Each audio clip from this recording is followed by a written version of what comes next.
"You're fine." That's what you said. That's what you always say. "Fine. Good. Yeah, no, I'm okay." And the person nodded and moved on. And you let them. Because the alternative, the actual answer, felt like too much to ask of the moment, or of them, or of yourself. You've gotten very good at this, at reading a room and deciding in a fraction of a second that this is not the room for it, at absorbing something difficult and smoothing your face before anyone notices the shift, at being the version of yourself that other people find manageable.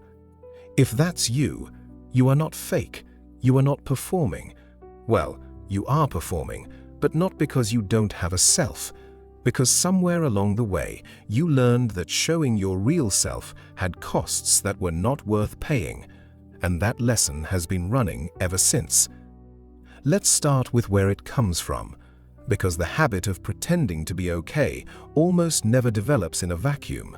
For most people who do it, it began in an environment where not being okay was a problem, where your distress made someone else uncomfortable, where your needs generated irritation or distance, or the particular exhausted look that told you to handle it yourself, or where being not okay made you responsible for managing someone else's reaction to your not okayness.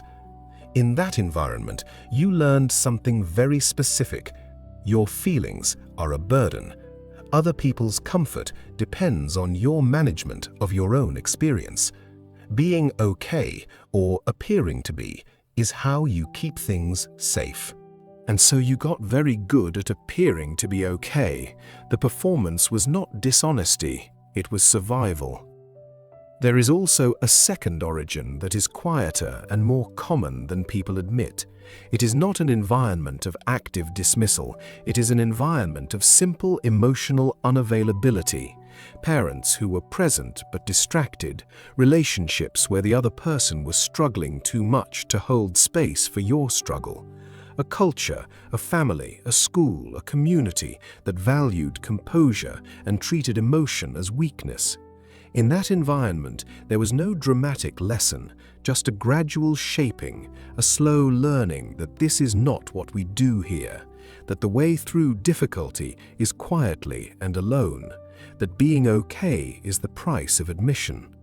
Now, here's what this pattern actually costs, and the cost is more than most people realize. The first cost is that you never fully receive support, because you never fully ask for it. The people around you, the ones who would help if they knew, don't know. They read your surface and believe it. They think you're fine because you told them you were. And so you carry things alone that you don't have to carry alone, not because help isn't available, but because the performance prevents it from being offered. The second cost is the energy. Maintaining the appearance of okay when you are not okay is an enormous amount of work. It requires constant monitoring, constant adjustment, the face, the voice, the body language, all of it calibrated in real time to communicate a state you are not in. This is exhausting in a way that is very difficult to explain to someone who doesn't do it. And it is doubly exhausting because the people around you often don't notice. They see okay, they respond to okay. They may even compliment you on how well you handle things, and you smile. And the gap between the compliment and the reality becomes another thing you have to carry. The third cost is the loneliness. Not the loneliness of being without people, the loneliness of being with people who don't know you're not okay. The specific acute loneliness of being surrounded by warmth that is directed at a version of you that isn't entirely real. You are in the room, you are present, you are even loved sometimes, but the loved version is the managed version, and the part of you that is not fine sits in a quieter room, untouched.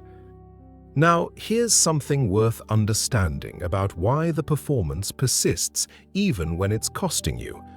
Because by now, you might know it's not serving you.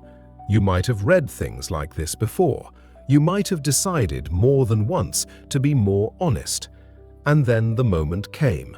Someone asked how you were, and you said, "Fine." This is not a failure of will. This is the body doing what it was trained to do. The okay response is not a conscious choice in the moment. It is a reflex, shaped by repetition, reinforced by every time it worked. By every time saying okay smoothed the situation, avoided the difficult conversation, preserved the peace. The reflex is fast, faster than the decision to be honest. And the only way to change a reflex is not to decide harder. It is to practice the new response until it becomes available at reflex speed. Now here's the part that's rarely talked about. The performance, over time, creates a particular kind of identity trap. Because the longer you perform okay, the more your okayness becomes part of how people know you. You become the one who handles things, the reliable one, the one who doesn't need. And that identity, while it was never fully chosen, begins to feel like a commitment, as if being not okay would be a revelation, as if the people around you would be confused or disappointed or burdened in a way they hadn't signed up for. And so the performance becomes self-reinforcing. The more established the okay identity, the higher the cost of breaking it. And the higher the cost of breaking it, the less likely you are to try. So what actually helps? First, understand that you don't have to dismantle the whole performance at once. You don't have to announce that you've been not okay. You don't have to deliver the full, honest account to every person who asks.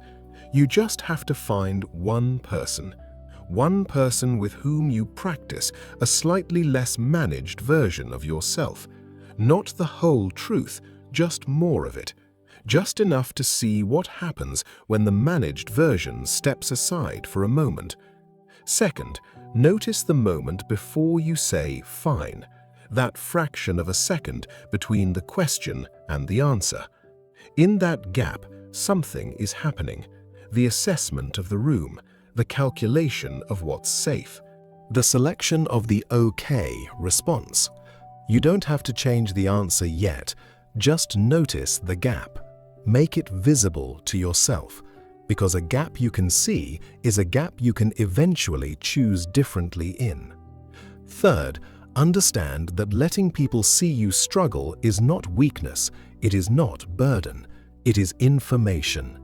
It is the information people need to actually know you, and being actually known, not the managed version but the real one, is the only version of connection that fully reaches the part of you that is not fine. The managed okay is a ceiling. It limits how deep anyone can reach, and the part of you that most needs to be reached is exactly the part that the performance keeps hidden. You have been okay for a long time, a performed okay, a careful, costly, lonely okay. You are allowed to not be okay.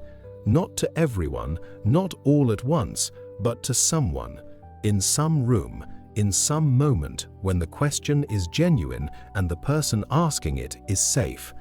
That room exists, that person exists, and the version of you that is not fine has been waiting very patiently for permission to speak. If this felt like someone finally seeing something you've been hiding in plain sight, subscribe, because that's exactly what we do here every single week.